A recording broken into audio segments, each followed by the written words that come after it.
Hey, what's going on everyone? So today we're going to talk about the Powkiddy X18S, which is a new retro handheld device that has come out recently, and people are really excited for this system because it really marks the start of next generation of retro handhelds, and this device can play up to GameCube games. Now, in the last couple of days, people have started to get their system because a couple of weeks ago there was a pre-sale period for this. So people have started to get it and they've noticed some issues with it, and the manufacturer has put out some fixes for this already. So that's what we're going to go through in this video. So if you've purchased your system and you haven't heard about all of the issues yet, well, I think this video will be useful for you. Also, if you haven't purchased your system yet and are thinking about it, well, I think this video will also be useful for you as well. Okay, so if you like this video, make sure to hit the like button, subscribe to the channel for more videos like this, and we have a Discord server, so come along and join us there, and I'll leave a link in the description below. Let's jump straight into it. A user by the name of JPEGIH, they got their device early and they went into the developer options, they toggled on the show refresh rate, and it showed 28 Hertz. Now, if that was me, I'd be a little bit alarmed because I'd expect 60 Hertz for the screen, and I'm sure in the specs it probably said 60 Hertz as well. So for it to show 28 Hertz is a bit worrying. Now, this has been confirmed by other users as well who also got their device. Taki Udon got his device and he used some other software and it showed 34 Hertz. So this is something that just varies in between different refresh rates. So there's obviously some issue with it at the moment. So Powkiddy has put out a fix for this. So if you go to their powkiddy.com website, under the news section, you'll be able to find this article. And the article title is called X18S Latest GMS Firmware. Please download and use. And let me read the article for you. It says, good news, the X18S screen refresh rate has been optimized, the HDMI connected TV refresh rate has been optimized, and the GMS memory card installation firmware has also been optimized. Please download, install, and use. And there's a link there to go and get that firmware. And there's another note here. It says, when you install the firmware on the console, please keep the power of your console above 35%. It takes more than 20 minutes to install and it needs to be turned on manually after installation. In addition, when you download the firmware installation package, you don't need to decompress it and you don't need a folder to put the installation package into the memory card. So there are two ways that you can install the firmware. One is by a data cable and the second is by the memory card, and we'll talk about both of those. Now, the screenshot at the bottom of the photo, it uses the same software that Taki Udon uses, and it shows that the screen refresh rate has been fixed, and it says done, average equals 60 Hertz. Now, another issue with these first batch of devices was that people weren't able to install the Google apps or the G apps, and Powkiddy has also fixed this with their latest firmware. So it says here, in order to facilitate the customer's Google Play service, the firmware of X18S with GMS version has been released. Friends are welcome to download and use. Please follow the tutorial inside for the specific update operation method, which is very simple. Now, this is all in the one firmware update, so it's just one firmware that you have to install for this. Now, the bit of writing in red at the bottom, that refers to if you're going to install the firmware with a data cable using the Betools software. So let me read that out for you first. X18S customers have problems updating the firmware and Betools fails to read or write files. So if you're having problems, then what you should do is the following. Our engineers are already dealing with related issues. First of all, please confirm whether the read and write permissions of your computer user group are checked. If yes, to check, please right-click the firmware file, properties, security, select user group, edit, check the corresponding permissions, then try again. I think the problem can be solved. So essentially, just a read and write permissions thing in Windows. So go inside those files or folders and then just make sure you tick all of the permissions to on for read and write. Now, as I said before, there's two ways that you can install the firmware. One is by a USB data cable and the other is by a micro SD card. So they have also done a video for the data cable method. So let's have a look at that video and then we'll talk about it as we play the video. So this is the tutorial video to show you how to flash the firmware onto your X18S device using a USB-C cable.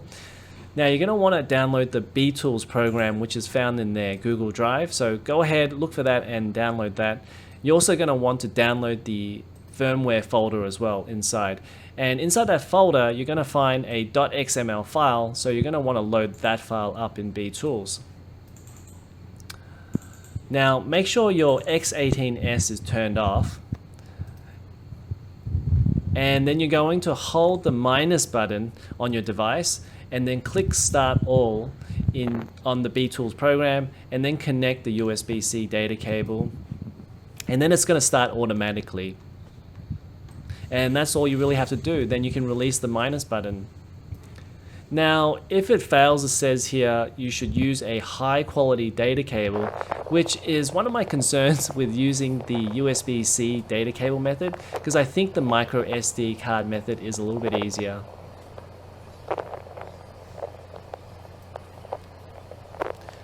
So we'll just wait for this video to finish, and then I'll show you the micro SD card method.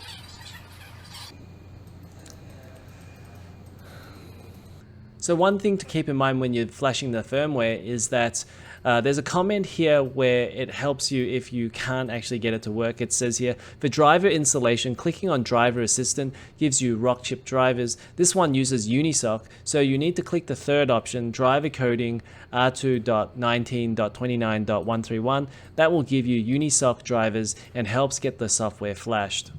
So that was the USB-C method in the video. Now I'm going to show you the micro SD card method, and as you'll see, it's a lot easier. So Victory Emini, he also has a YouTube channel, so make sure to go and check out his channel. But it says here, the new update seems pretty easy. Just drop the file anywhere onto your micro SD card, and then you put that SD card into your device, go to settings, about this, and update from SD card. And that's all you really have to do for that method. You don't have to download the Betools program or anything like that, and you don't have to worry about your USB-C cable not working. Personally, I would say if you have the choice between the two, I would go with this method. The Betools method is really only if you don't have a micro SD card.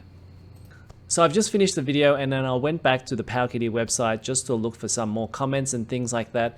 And it looks like they've updated their news article. Let me read this bit in the red writing here. It says, there is still some problem with the firmware. The engineer is optimizing it. If you have updated the firmware, please do not switch the simulator system operation. Please wait for the engineer to optimize it before publishing it.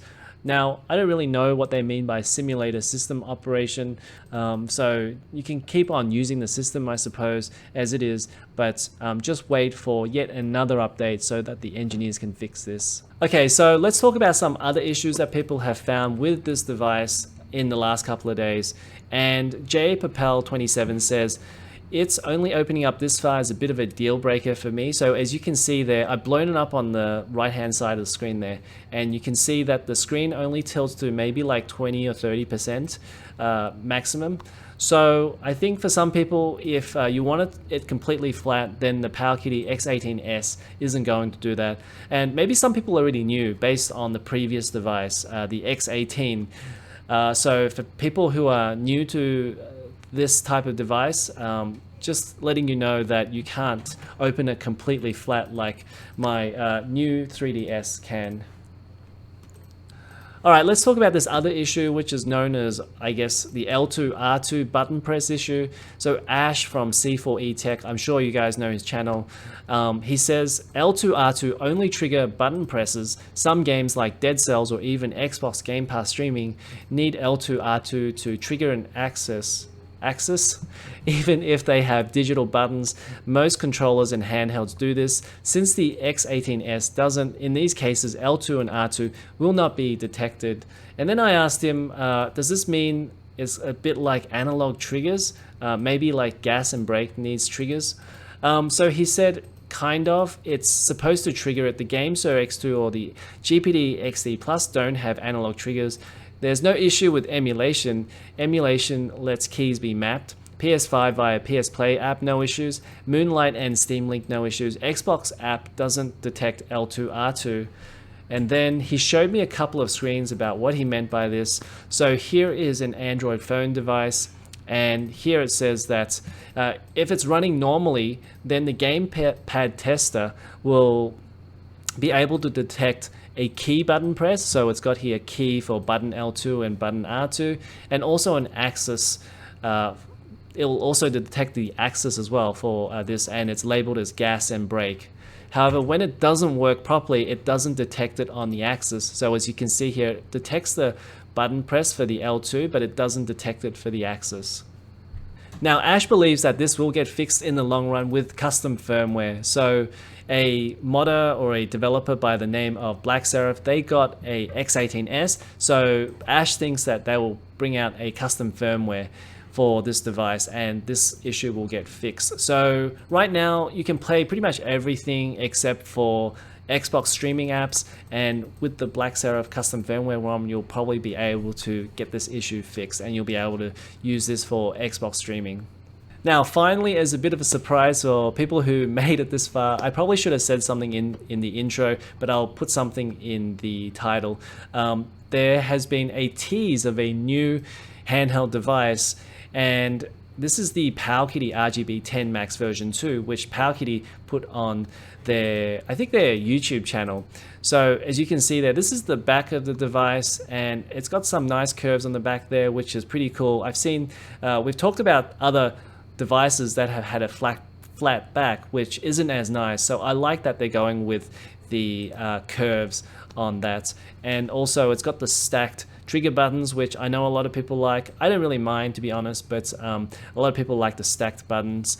And it looks like there's a few other buttons here, so let's go through those. It's got a plus and minus button for the volume, and then 2 USB-C ports, I believe, and a headphone jack at the top, and then a power. I think this was probably a power switch, and then I can't see what that last 2 buttons are there, yeah. And then also the other thing to note is that it doesn't look like there's a vent on the back of there, but that's okay because there's plenty of devices that don't have vents. But I noticed that with some of the newer devices that are coming out, they have vents on them and also a vent on the top as well.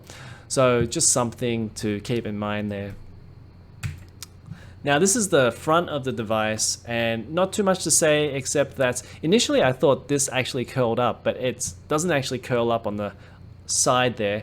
It curves down, as you'll see in the next photo, but I like that it's going for that all white look there because that's pretty cool. We've seen some other consoles or devices that have come with the black buttons and black D-pads on the white shell, so I like that they're going for the white here. So this is another look at the device, and not too much to say there. It just looks like a Switch OS.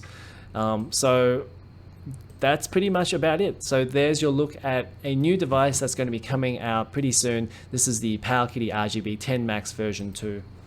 And as always, if there's more information about this device, I'll keep you up to date. So make sure to subscribe to this channel, click the like button if you like this video, and I will see you guys in the next video.